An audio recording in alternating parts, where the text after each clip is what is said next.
Hi friends, ముందుగా అందరికీ నమస్కారం. నేను మీ శ్రీనివాస్. ప్రస్తుతం వినాయక చవితి పండగ మంచిగా జరుగుతుంది. ఈ నవరాత్రుల్లో భాగంగా మన హైదరాబాద్లోని ఖైరతాబాద్లో ఆనవాయితీగా ప్రతి సంవత్సరం అతిపెద్ద గణేశుడిని ప్రతిష్ఠిస్తారు. అలాగనే ఈ మధ్య కాలంలో మన ఆంధ్రాలో కూడా వైజాగ్, విజయవాడ, గుంటూరు, తిరుపతి ఇటువంటి ప్రధాన నగరాల్లో కూడా 90 అడుగులు ఆ రేంజ్లో పెద్ద పెద్ద విగ్రహాలను ప్రతిష్ఠిస్తున్నారు.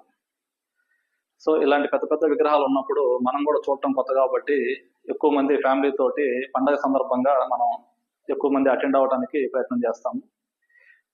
మరి ఇలాంటి సమయాల్లో మనం ఫ్యామిలీతో వెళ్తున్నప్పుడు ఎటువంటి జాగ్రత్తలు తీసుకోవాలి, అవి ఒక్కసారి క్లుప్తంగా కొంచెం తెలుసుకుందాం.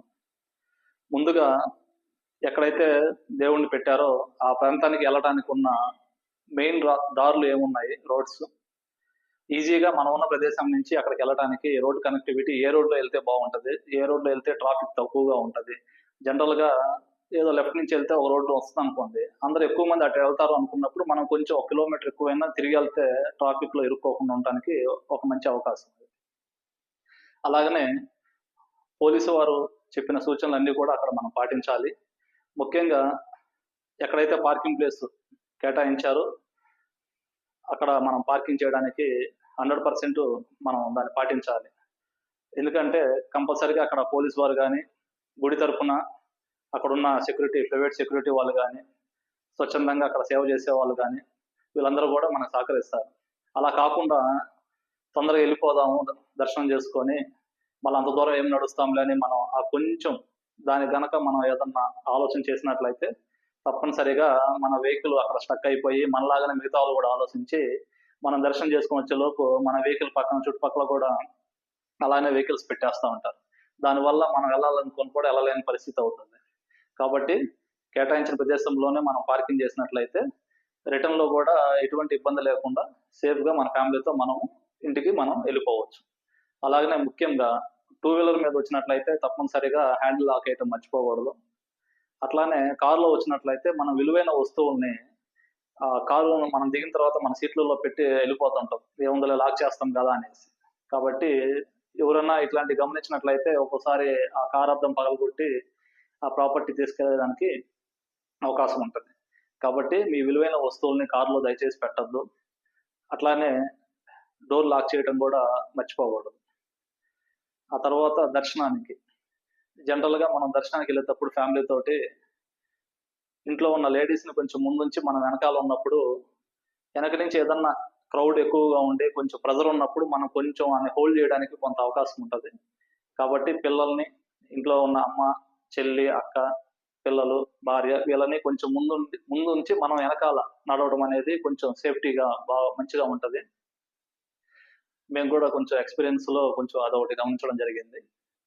అట్లాగనే ఇలాంటి పెద్ద పెద్ద సమూహాల ప్రాంతంలో ఒక్కోసారి అన్ఎక్స్పెక్టెడ్గా కొన్ని రూమర్స్ కూడా వస్తుంటాయి. అక్కడ తోపులాట జరిగి ఎవరో పడిపోయారంట అనేసి, ఫైర్ యాక్సిడెంట్ జరిగిందనేసి, కరెంట్ షాక్ కొట్టి ఎవరో ఇదైపోయారనేసి, ఇలాంటివి కొన్నిసార్లు నిజం అవ్వచ్చు, కొన్నిసార్లు అబద్ధం అవ్వచ్చు. కాబట్టి మనం వెంటనే ఏదో జరిగిపోతుందనేసి ప్యానిక్ గురైపోయి అక్కడెక్కడో జరిగితే మనం ఇక్కడ కంగారు పడిపోయి మనం కూడా ఇక్కడి నుంచి అందరిని తీసుకొని ఫ్యామిలీ మొత్తాన్ని పరిగెత్తుకుంటూ ఇటో వెళ్ళిపోదామన్న ఒక ఇదిలో ఉంటే ఖచ్చితంగా మనం కూడా ప్రమాదానికి గురవుతాం. ప్రమాదం ఎక్కడో జరిగింది, మనం ఇక్కడున్నాము. ఇక్కడున్నప్పుడు ఒక్క క్షణం గనక మనం ఆలోచించినట్లయితే ఖచ్చితంగా మన దగ్గర జరగలేదు ప్రమాదం, ఎక్కడో జరిగింది, ఒకవేళ నిజంగా జరిగింది అనుకుంటే. కాబట్టి మనం ఉన్న ప్రాంతంలో సేఫ్ ప్లేస్ ఏముందో కొంచెం ఫ్యామిలీని, పిల్లల్ని తీసుకొని అక్కడికి వెళ్తే కొంతసేపు మనం రిలాక్స్ అవ్వడానికి ఉంటుంది. తర్వాత ఏం చేద్దాము, ఈలోపు అక్కడ దాన్ని సరిదిద్దడానికి పోలీసులు ఉంటారు, వాలంటీర్స్ ఉంటారు, ప్రైవేట్ సెక్యూరిటీ ఉంటుంది, అందరూ ఉంటారు. ఖచ్చితంగా ఏదైనా అనుకోని సంఘటన జరిగినప్పుడు దాన్ని వెంటనే క్లియర్ చేయడానికి కూడా తగిన సిబ్బంది ఉంటారు. కాబట్టి ఎటువంటి ఇబ్బంది ఉండదు. కాకపోతే ఏంటంటే అందరూ ప్యానిక్ గురైపోయి ఒకసారిగా అక్కడి నుంచి ఖాళీ చేసి వెళ్ళిపోవాలి, ఇక్కడి నుంచి బయటపడిపోవాలి అని ఒక తెలిసి తెలియని ఒక ఇదితోటి అందరం అక్కడి నుంచి పరిగెత్తితే చాలా ఇబ్బందికరమైన పరిస్థితి వస్తుంది. మన దగ్గర జరగలేదు కాబట్టి మనం ధైర్యంగా ఉండాలి. కాబట్టి ఈ విషయాన్ని ఎవరు మర్చిపోవద్దు. అట్లానే ఈ పండగల సీజన్లో ఎక్కువ మంది కొంచెం ఉపవాసం ఉండడం అనేది మనం గమనిస్తూ ఉంటాం. కాబట్టి ఈ క్యూ లైన్స్‌లో వెళ్ళేటప్పుడు క్రౌడ్ ఎక్కువగా ఉండటం వల్ల కొన్ని సందర్భాల్లో సరిగ్గా గాలి సరిపోకపోవటం, లేదంటే ఉపవాసం ఉండటం వల్ల, నీరసం వల్ల కావచ్చు, కొన్నిసార్లు సడెన్‌గా పడిపోతుంటారు. అలాంటివి చూసినప్పుడు అందరం గూడా ఎళ్లి ఏదో సహాయం చేయాలని అందరికి ఉంటది. ఆ ఉద్దేశంతోని అందరం వెళ్ళిపోతాం అక్కడికి. జనరల్‌గా ఒక మనిషి పడిపోతే, ఆ పడిపోయినోళ్ళని లేపడానికి ఒక ఇద్దరు, ముగ్గురు సరిపోతారు. కానీ మనం వందల మంది వెళ్ళిపోయి వాళ్ళ చుట్టూ తిరిగితే అసలే గాలాడకపోతే అందరం వెళ్ళిపోయినా ఉపయోగం లేదు.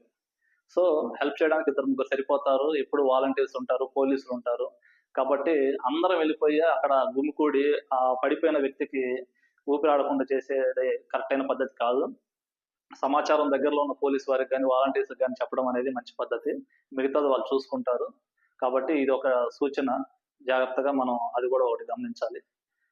ఇంకొక ముఖ్యమైన విషయం, దేవుడి దగ్గరికెళ్ళేటప్పుడు జనరల్‌గా పండగ సీజన్‌లో ఎక్కువగా మనం లేడీస్, పిల్లలు అంతా గూడా కొంచెం గోల్డ్ ఎక్కువ ధరిస్తా ఉంటారు. ఇలాంటి ప్రాంతాల్లో చైన్ స్నాచింగ్ జరగడానికి కొంత అవకాశం ఉంటది.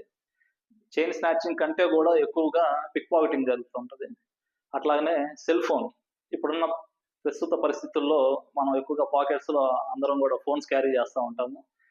గుడికెళ్ళాం కాబట్టి ఈ దండం పెట్టుకునే క్రమంలో ఫోన్ గూడా చేతిలో కాకుండా మనం పాకెట్‌లో పెట్టేస్తా ఉంటాం. కాబట్టి పిక్ పాకెటింగ్ జరిగినప్పుడు పర్స్ గాని, ఫోన్ గాని పోగొట్టడానికి ఎక్కువ ఛాన్స్ ఉంటది కాబట్టి, మనం కొంచెం వాటి పట్ల కొంచెం జాగ్రత్తగా, కొంచెం గమనించుకుంటూ మన ఎనకాల ఎవరు మూవ్ అవుతున్నారు ఏంటనేది ఇది గూడా మనం కొంచెం గమనించుకోవాలి.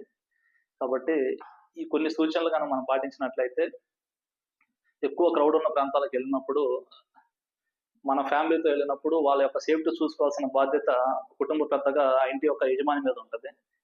కాబట్టి ఈ యొక్క విషయాలు కొంచెం గ్రహించుకొని, మనం ఎక్కడికైనా వెళ్తున్నప్పుడు ప్లాన్ జేసుకోవాలి. అక్కడ ఎలా ఉంటది? ఎక్కడుంటే మన సేఫ్టీ ఉంటది? ఇయన్నీ గమనించుకొని జాగ్రత్తగా ఎళ్లి మంచిగా దర్శనం జేసుకొని, హ్యాపీగా ఇంటికెళ్ళాలని, ఇయన్నీ గూడా కొంచెం తెలుసుకొని, మీ లైఫ్‌లో మీరు పాటిస్తారని నేను మనస్ఫూర్తిగా కోరుకుంటున్నాను. Thank you.